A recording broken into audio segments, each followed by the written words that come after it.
இந்தியாவில் அரசியல் செய்வதற்கு பாஜகவிற்கு ஜெய் ஸ்ரீராம், முஸ்லிம்கள், பாகிஸ்தான், மாடு இது இல்லை என்று சொன்னால் அவர்களுக்கு அரசியல் செய்வதற்கு இந்த நாட்டில் எந்த பிரச்சனையும் இல்லை.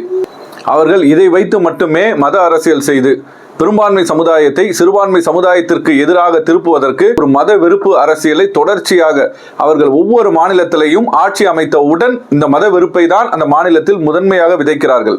அதன் மூலமாக சிறுபான்மை சமுதாயத்தை ஒடுக்குவது அல்லது சிறுபான்மை சமுதாயத்தை போராட்ட களத்திற்கு தூண்டுவது, அதன் மூலமாக கலவரத்தை ஏற்படுத்துவது, இந்த ரத்தத்திலேயே தன்னுடைய ஆட்சியை தக்க வைக்க வேண்டும் என்றுதான் பாஜக பல ஆண்டுகளாக தொடர்ச்சியாக இந்த தேசத்தில் இந்த அமைதியின்மையை உண்டாக்கி கொண்டே இருக்கிறார்கள். இவர்கள் எந்த மாநிலத்தில் எல்லாம் ஆட்சியை பிடித்திருக்கிறார்களோ கண்டிப்பாக அந்த மாநிலத்தில் கலவரம் வெடித்திருக்கும். இதே போன்றுதான் தற்பொழுது டெல்லியில சமீபத்தில் ஆட்சியை பிடித்தவர்கள் எதிர்வரக்கூடிய இந்த ஹஜ் பெருநாள் தினத்தில் மாடுகளை ஒட்டகங்களை எல்லாம் அறுப்பதற்கு தடை விதித்து ஏற்கனவே 94 பாஜக இதே டெல்லியில ஆட்சியை பிடித்த போது கொண்டு வந்த அந்த சட்டத்தை இப்பொழுது தீவிரமாக அதை நடைமுறைப்படுத்துவதற்கு உத்தரவிட்டிருக்கிறார்கள். சட்டப்பூர்வமாக கடுமையாக நடவடிக்கை எடுக்கப்படும் என்றும் அமைச்சரவை எச்சரிக்கை செய்திருக்கிறது. இது சிறுபான்மை சமுதாயமாக இருக்கக்கூடிய முஸ்லிம்களுடைய அந்த சந்தோஷமான மகிழ்ச்சிகரமான அந்த நாளுடைய கொண்டாட்டத்தை, குறிப்பாக அந்த மகிழ்ச்சிக்குரிய அந்த பெருநாள் தினத்தன்று இறைச்சிகளை தானும் மகிழ்ச்சியோடு உண்டு ஏழைகளுக்கும் செய்யக்கூடிய இந்த தன்மை மக்களுக்கு மத்தியிலே நல்ல ஒரு தாக்கத்தை ஏற்படுத்துகிறது. இதையெல்லாம் சீர்குலைக்கணும். இஸ்லாம் என்ற இந்த மார்க்கம் மக்களால் நேசிக்கப்படக்கூடிய ஒன்றாக ஆகிவிடக் கூடாது.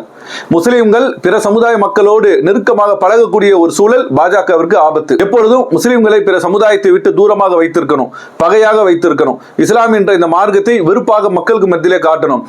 இதையே குறிக்கோளாக கொண்டுதான் தொடர்ச்சியாக பாஜகவும் RSSும் இந்த தேசத்திலே அரசியல் செய்து கொண்டிருக்கிறது. அதனுடைய மீட்சியாக தான் சமீபத்தில் டெல்லியில இந்த மாட்டு இறைச்சிக்கு ஒட்டகத்திற்கெல்லாம் தடை விதித்து, இன்னும் குறிப்பாக சொல்வதாக இருந்தால் இன்னும் ஒரு சில தினங்கள்ல இந்த நாளை நாம் கொண்டாட இருக்கக்கூடிய சூழல்ல கடுமையான கட்டுப்பாடுகளை விதித்து ஒரு அச்சத்தை இந்த சமூகத்திற்கு மத்தியில் அவர்கள் ஏற்படுத்தி இருக்கிறார்கள். இதனால் பாதிக்கப்பட போவது இவர்கள் நினைத்துக் கொண்டிருக்கிறார்கள் முஸ்லிம்கள் மட்டும்தான் என்று சொல்லி. மாடுகளை வெட்டக்கூடாது என்று சொன்னால், ஒட்டகத்தை வெட்டக்கூடாது என்று சொன்னால் இறைச்சிக்காக ஆடுகளை அறுத்து தங்களுடைய பண்டிகை தினத்தை அவர்கள் கொண்டாடி முடித்து விடுவார்கள். ஆனால் ஒவ்வொரு பண்டிகை காலத்திலையும் ஆடுகள் விற்பனைக்குடைய சந்தையில பெரும்பாலும் அதை விற்பனைக்காக வந்து நிற்கக்கூடியவர்கள் இந்துக்களாக இருக்கக்கூடிய விவசாயிகள் தான்.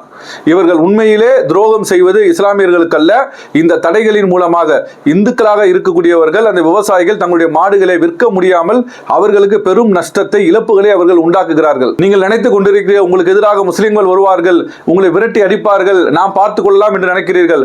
ஆனால் உண்மையில் பெரும்பான்மை இந்துக்கள் சமுதாயம் தான் இந்த தேசத்திலே உங்களை விரைவில் விரட்டி அடிக்க போகிறார்கள்.